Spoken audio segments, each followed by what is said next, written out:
Bom dia a todos, sejam todos bem-vindos. É a nossa coletiva mensal de imprensa aqui do Sinduscom. Eu sou o Luciano, assessor de comunicação. Hoje vão estar conosco o Tempo, Diário do Comércio, Jornal da Savassi, Rádio Itatiaia e Rádio Confidência. Sejam mais uma vez bem-vindos. Hoje a gente vai apresentar os dados do mercado imobiliário de Belo Horizonte e de Nova Lima, referentes ao mês de abril de 2023. Participam conosco o presidente do Sinduscom, Renato Michel, e a nossa economista, Ieda Vasconcelos. Fiquem todos à vontade para se manifestar pelo chat, pelo microfone. A coletiva a gente está gravando e nós vamos disponibilizar posteriormente no YouTube do Sinduscom. Logo no final da apresentação da Ieda, a gente vai disponibilizar o link para vocês baixarem a apresentação em PDF. Doutor Renato e Ieda. Renato, fique à vontade. Bom dia a todos. Em primeiro lugar, eu gostaria de agradecer mais uma vez aí aos veículos de comunicação por terem atendido o nosso convite, estarem participando aqui hoje da nossa coletiva de imprensa. Hoje nós vamos falar um pouquinho do mercado da construção de uma forma geral, de emprego, do mercado imobiliário, vendas, lançamentos, né, como de costume. E a gente vai apresentar para vocês os números do primeiro quadrimestre.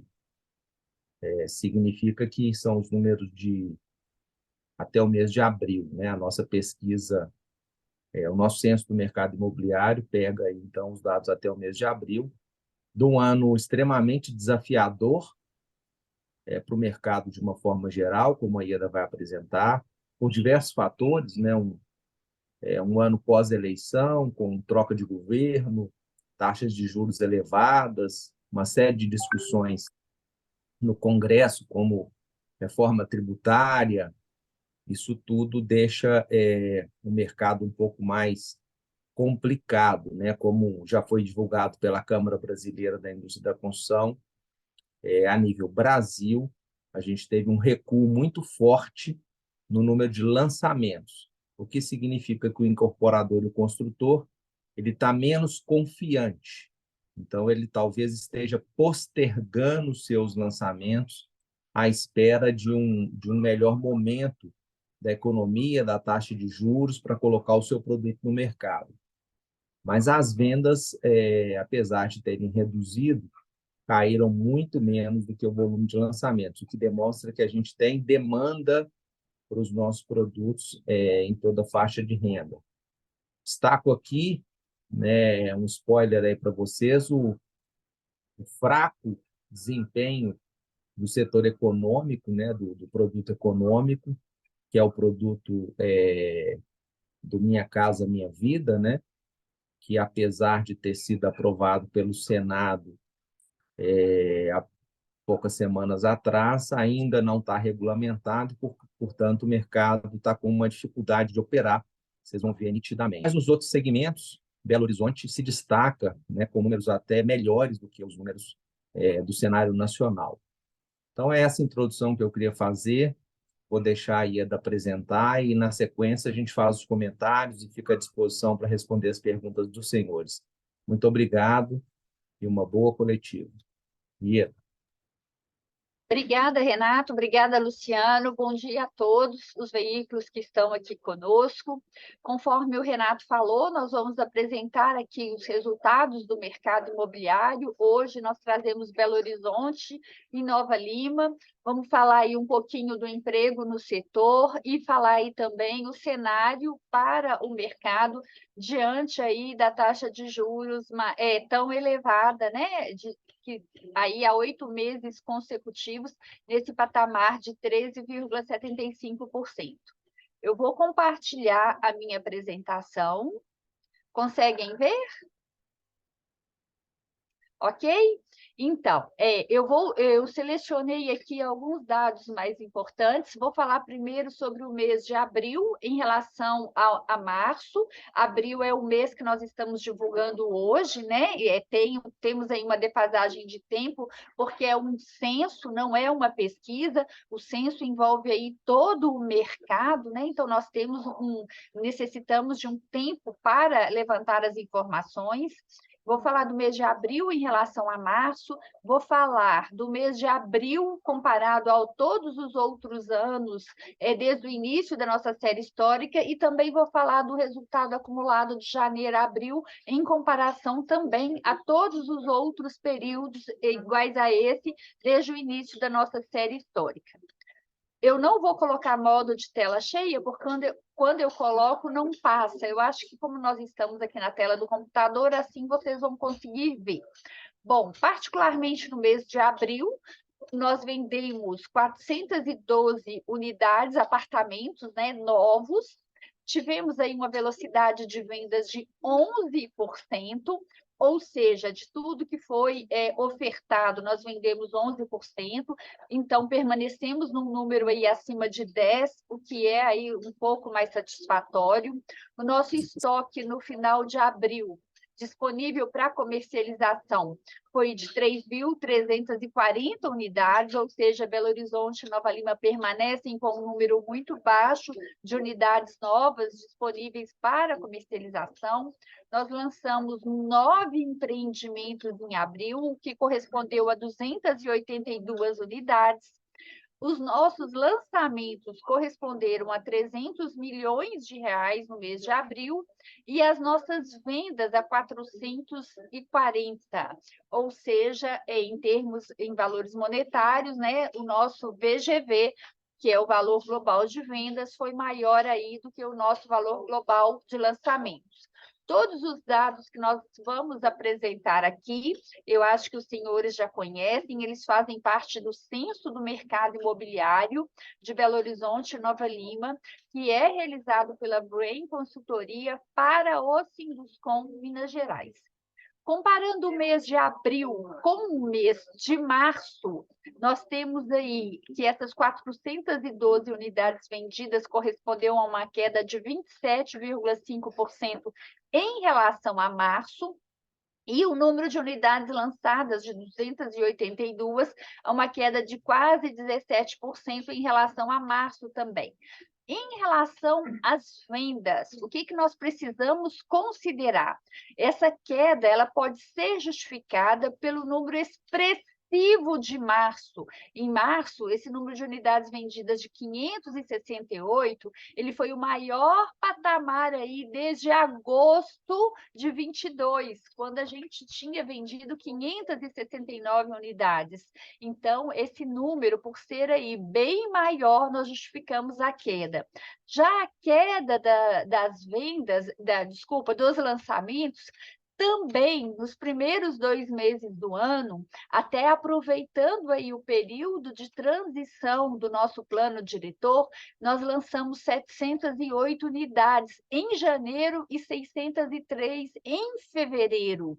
Então, março, aí nós já reduzimos para 339, abril para 282.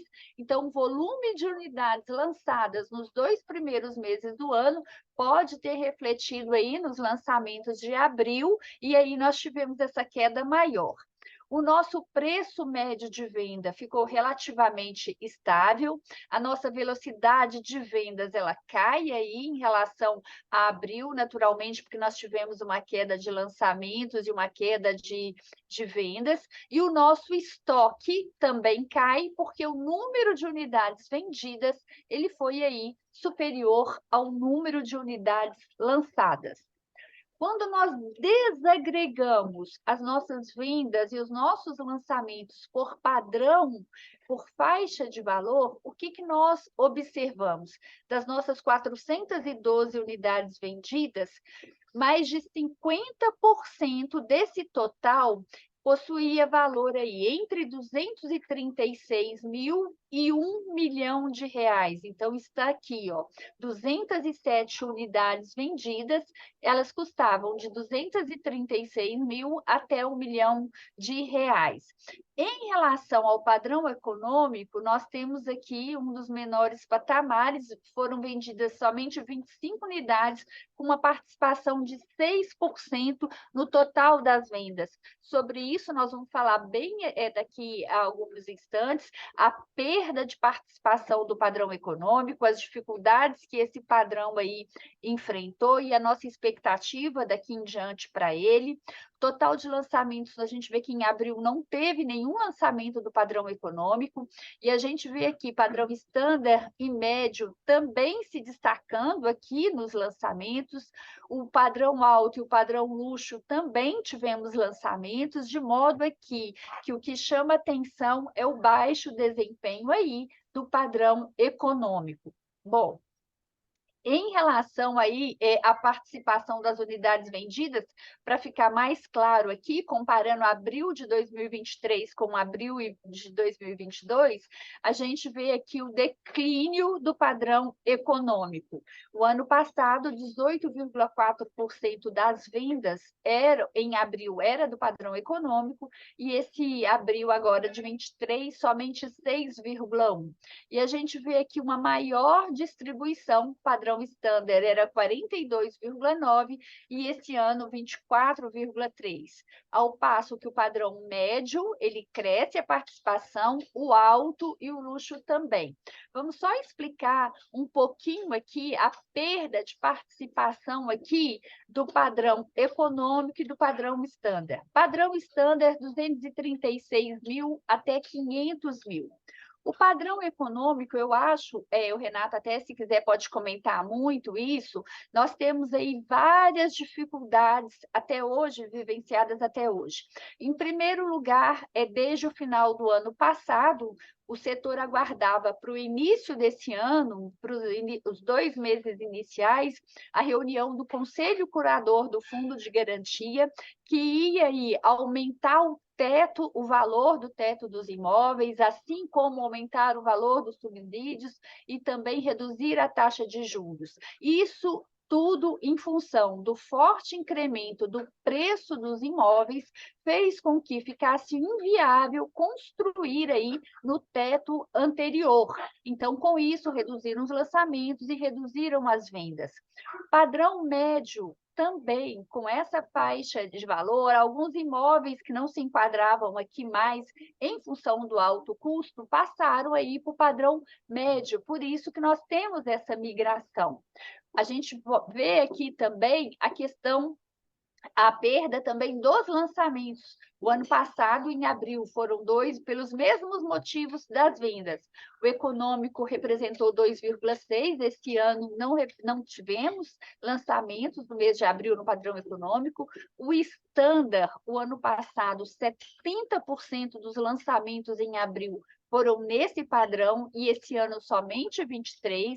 Padrão médio, 18,6% o ano passado, por cento do total lançado, e esse ano 34%. Assim como o aumento do padrão alto, que de 8,1% passou para 26,2%, e o luxo, que o ano passado não teve nada, e esse ano 16,3%. Para os próximos meses, mas em particular até para o último quadrimestre, a questão do padrão econômico em todo o Brasil, esse cenário que nós estamos sentindo aqui em Belo Horizonte, em Nova Lima, mas até em Belo Horizonte, por ser uma capital e ter aí maior dificuldade de espaço, menos espaço para construir, padrão econômico, conforme eu destaquei, vem enfrentando aí várias dificuldades, especialmente o valor do imóvel em função do forte incremento do aumento dos custos. A reunião do Conselho Curador do Fundo de Garantia, que ia acontecer nos primeiros meses desse ano, só aconteceu na semana passada. Então, nós temos aí 6 meses de atraso. mas foi uma reunião que trouxe aí boas notícias para esse padrão.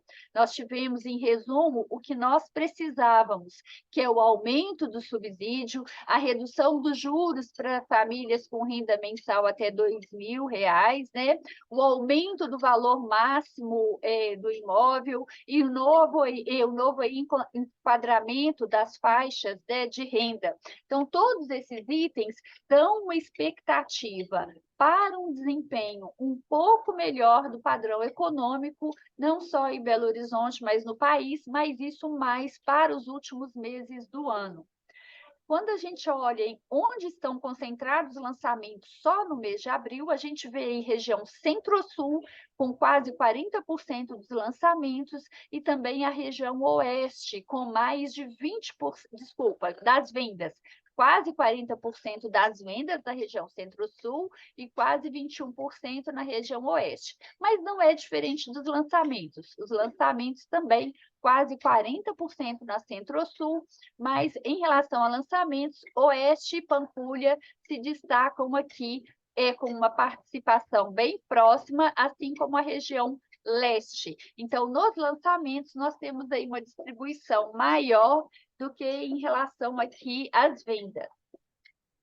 Aqui especificando onde estão concentrado o nosso estoque de imóveis disponível para venda, o que a gente chama atenção aqui, de 3.340 unidades novas disponíveis para venda, apenas 142 são do padrão econômico, a maior parte estão 1.179 unidades e custam entre 236 e 500 mil.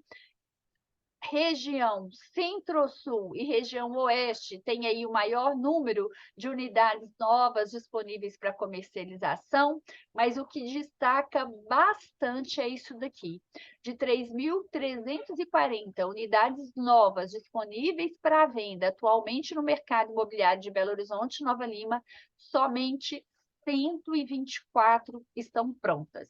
Isso significa, então, que se 124 pessoas saírem hoje para comprar um imóvel e esse número for totalmente vendido, nós não temos mais imóveis novos prontos para vender na capital mineira. E isso é o que nós estamos alertando aí há bastante tempo. Bom, isso tudo é a comparação do mês de abril em relação a março. Então, é uma comparação pontual. Fazendo agora uma comparação acumulada que nos dá o retrato do ano comparado aí com outros anos anteriores.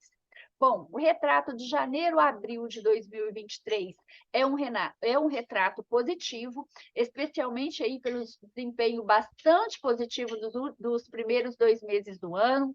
Nós tivemos aí 1.588 unidades vendidas de janeiro a abril, um crescimento de quase 10% em relação ao igual período do ano passado, e o segundo melhor desempenho para o período desde o início da série histórica do nosso censo imobiliário em 2016.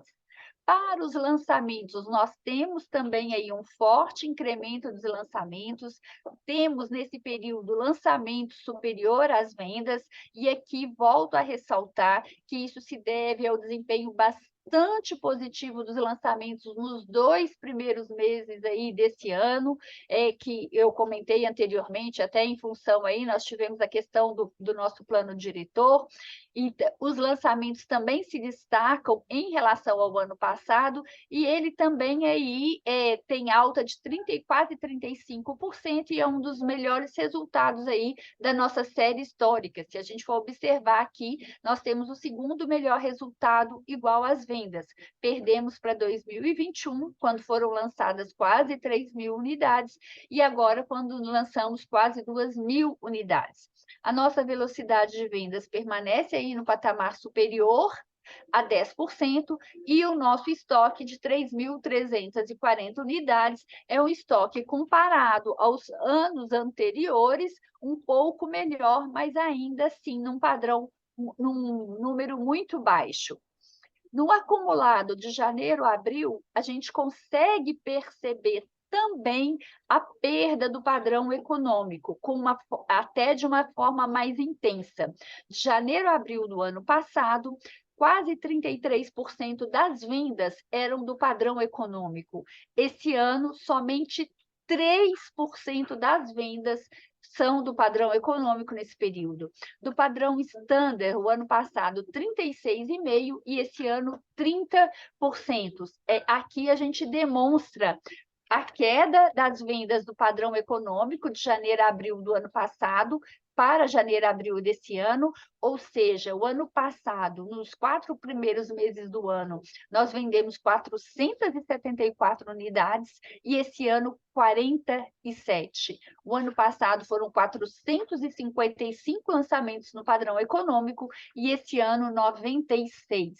Então a gente vê aqui com bastante destaque as quedas nas vendas e nos lançamentos do padrão econômico e também do padrão standard e o incremento do padrão médio, conforme eu falei, em virtude do alto custo do preço dos insumos que estão sendo estabilizados aí num patamar muito elevado, nós temos aí a migração desse padrão standard para o padrão médio. Uma coisa que eu chamo a atenção aqui é o desempenho do padrão luxo.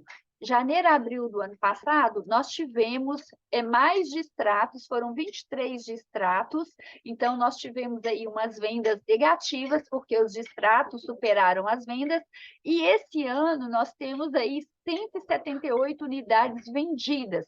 É um resultado muito positivo, mas estatisticamente, quando a gente faz a variação de menos 23 para 178, a conta é negativa, ou seja, você tem aí um número, né, bem menor, bem melhor do que os 23 do ano passado, mas o resultado é bem positivo, assim como os lançamentos.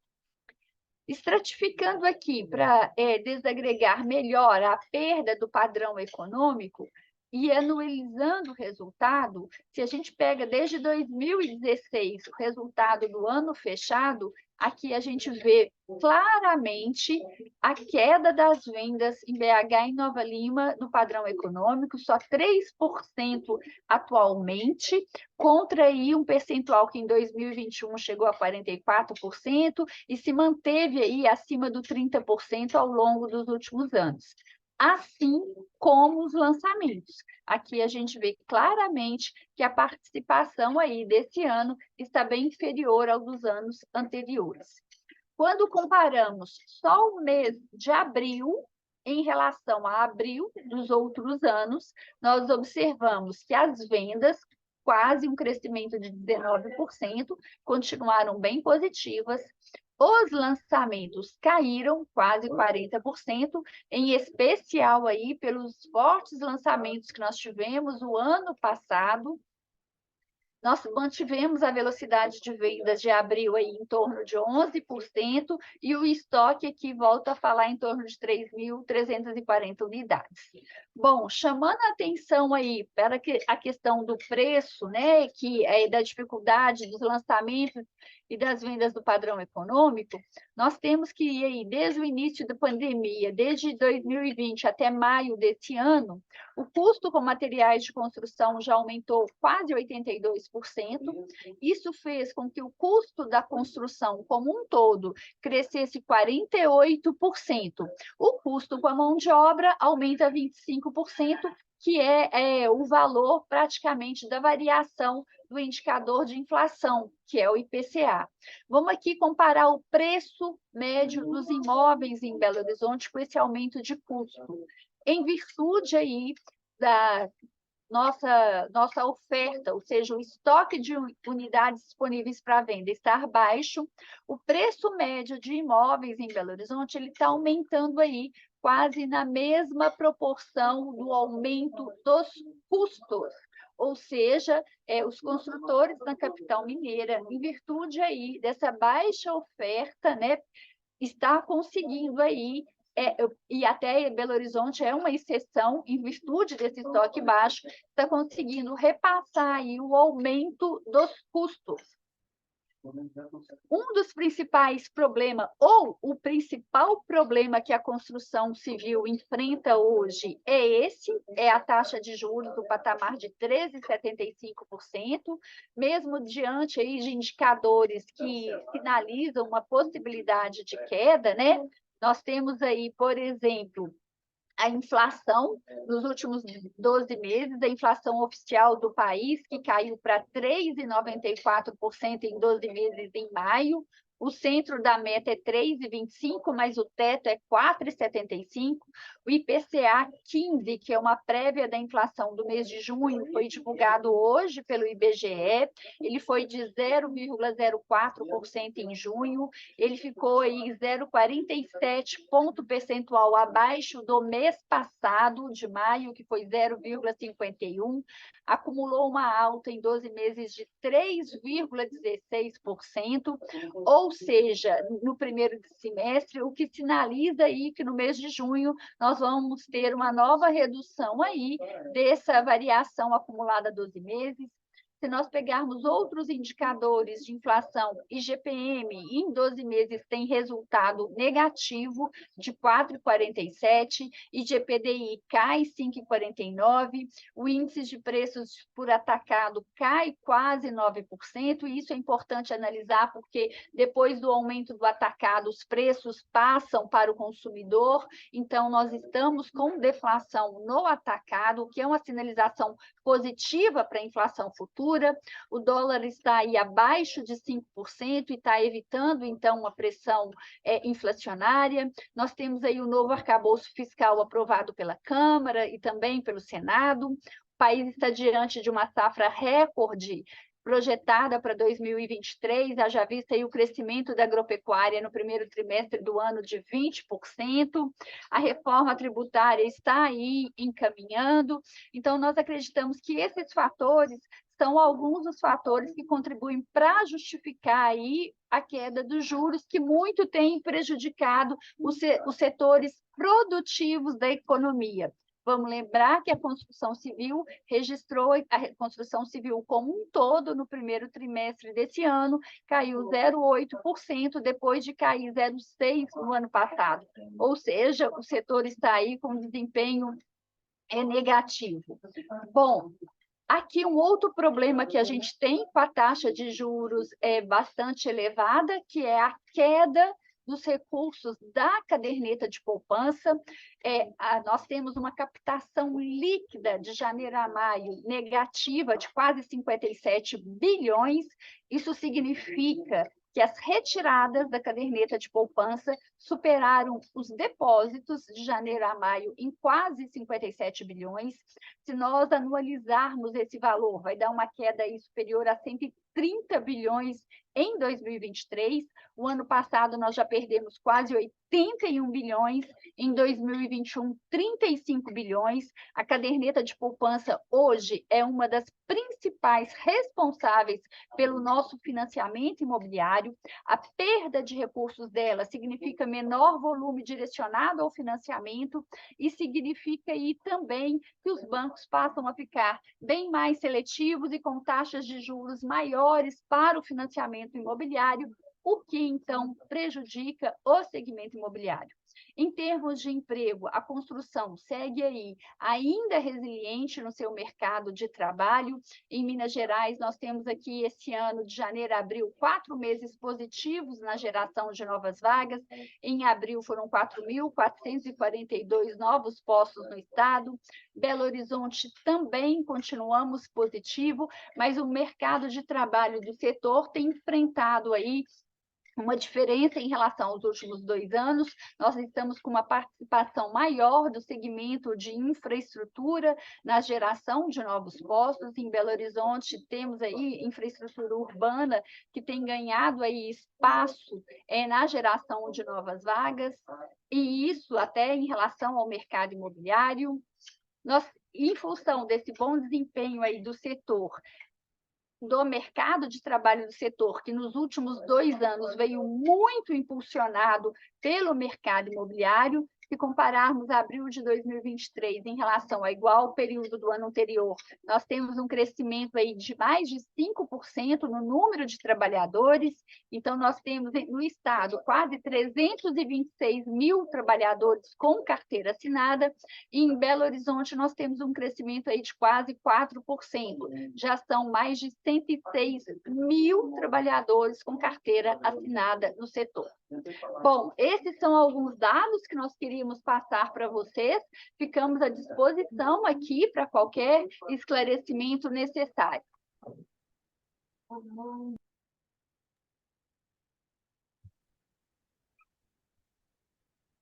Renato, quer fazer algum comentário de imediato?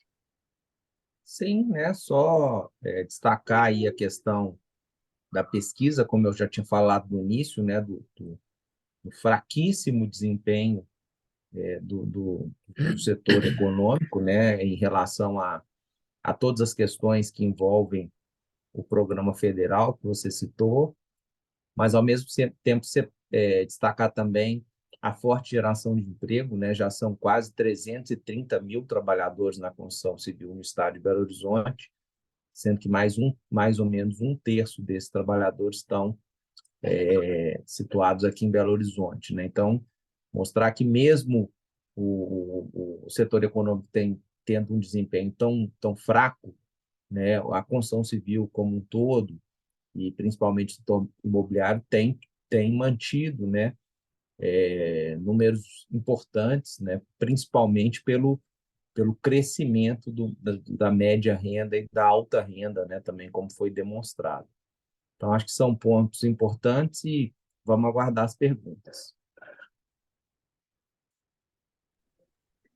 Temos uma pergunta aqui. Pode falar, Luciano. A gente tem uma pergunta aqui do jornal O Tempo. Quanto a manutenção da taxa básica de juros tem afetado negativamente o setor da construção civil? Se os juros não abaixarem nos próximos meses, novos empreendimentos que seriam lançados podem ser postergados? E aqui eu respondo ou você responde, Renato?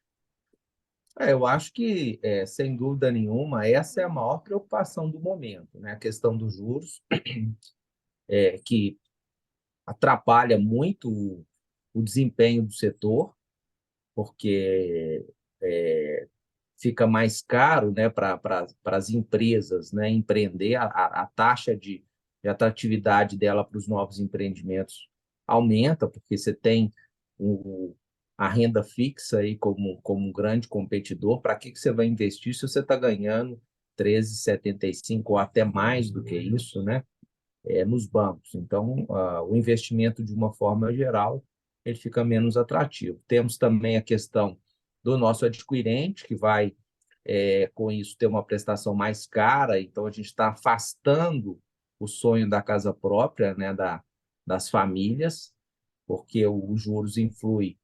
Cada ponto percentual, pessoal, assim, influi enormemente no valor da prestação, porque os financiamentos são de 30 a 35 anos.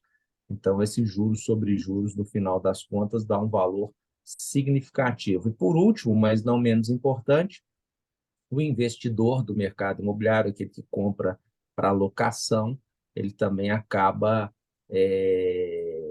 desistindo, talvez, ficando desestimulado com relação a esse tipo de investimento, porque esse investimento está competindo com outros investimentos que ele tem à disposição, inclusive a própria renda fixa, como eu já falei. Então, sem dúvida, é a maior preocupação. Felizmente, né, Ieda, eu acho que a gente pode dizer que a gente está, assim, no fim desse ciclo de alta, e que o ciclo de baixa se aproxima. Ninguém pode dizer quando, mas eu acredito que é consenso que a gente vai ter corte na Selic nos próximos meses, correto? Sim, deixa eu responder, também falar um pouquinho, Renato, sobre a pergunta do tempo. Quais são aí, como tem afetado negativamente? Vou dar aqui só dois exemplos. Primeiro, a taxa do financiamento imobiliário. Quando a Selic estava em 2,75%, em torno de 2%, logo no início da pandemia, e nós iniciamos aí o ciclo, né, de avanço do mercado imobiliário, um novo ciclo de negócios, a taxa de financiamento imobiliário era 6%. Então, era 6% aí o valor, né, no financiamento imobiliário, a taxa de juros do financiamento imobiliário. Hoje, a Selic em 13,75%, essa taxa está entre 11% e 12%. E isso tem um efeito aí muito forte, claro, no financiamento imobiliário. O outro fator, o outro exemplo claro, a perda de recursos da caderneta de poupança, igual eu mostrei aqui. Só em 5 meses desse ano, foram mais de 50 bilhões perdidos, e isso retira volume de recursos do financiamento imobiliário. Fora todas essas questões aí que o Renato falou.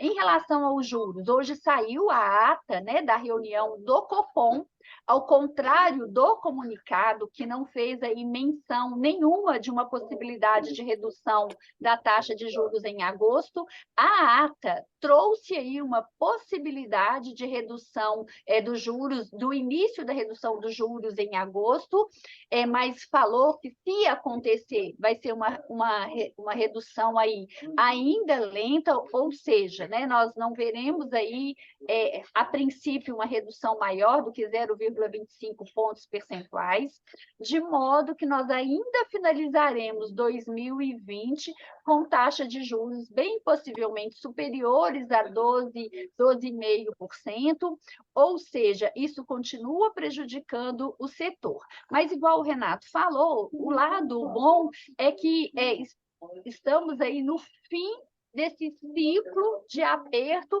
e podemos iniciar aí o ciclo do afrouxamento monetário.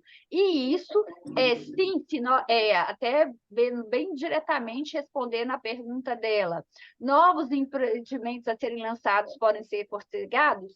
Sim, nesse patamar, continuar com essa dificuldade, sim, podem ser postergados, sim. Olá, pessoal, mais alguma pergunta? A Juliana abriu o É, microfone. bom dia, gente. Bom É a dia. Juliana, Bom dia, sou do Diário Juliana. do Comércio. E é o seguinte, vocês falaram muito dessa questão, principalmente a Ieda, destacou muito a questão da perda do padrão econômico, né? De um lado, enquanto imóveis mais baratos, de padrão econômico, estão com mais dificuldades até mesmo para lançar e para vender, do outro lado, o segmento de luxo vive uma história totalmente diferente. Como que fica um lado o padrão econômico e do outro o segmento de alto padrão?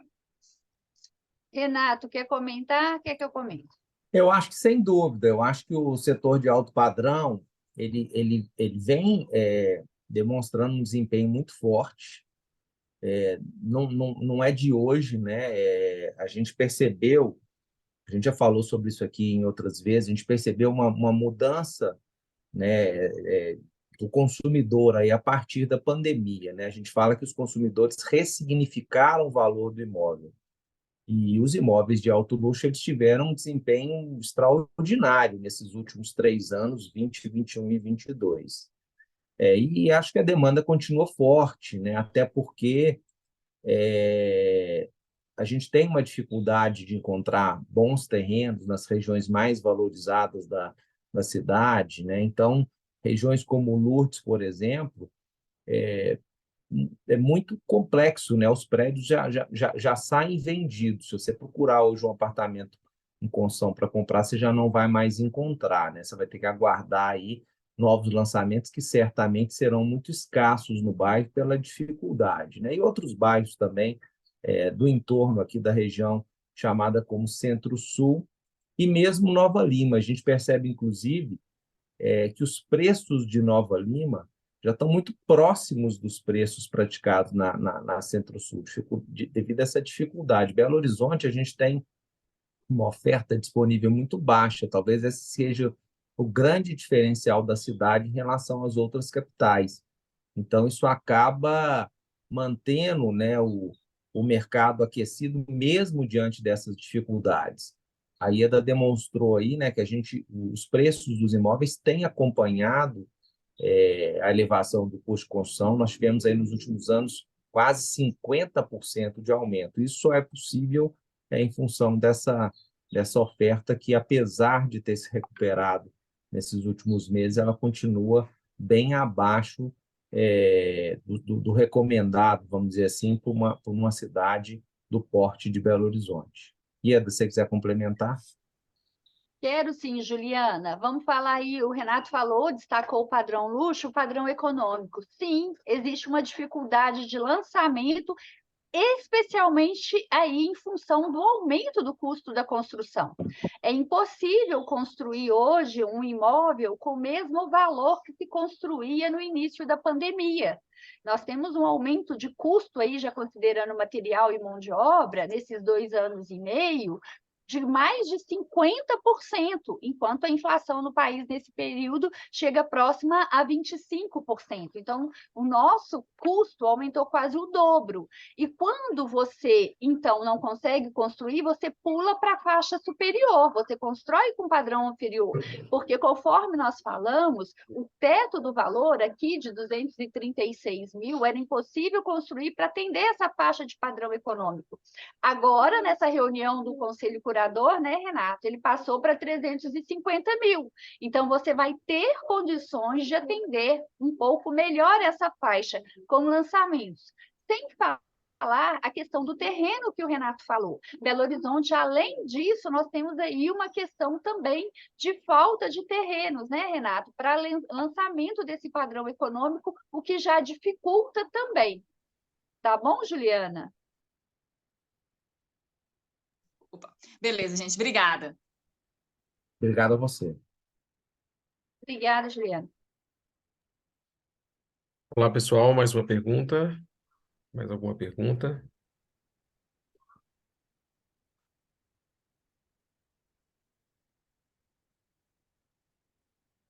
Acho que não. Doutor Renato e Ieda, vamos finalizar a Bom, nossa pessoal, coletiva. só agradecer mais uma vez a presença de todos, dizer que o Sinduscon está sempre à disposição de vocês, né, na elaboração das matérias. Se houver qualquer dúvida, se alguém quiser conversar conosco pessoalmente, a gente está à disposição. Muito obrigado e uma ótima tarde para vocês.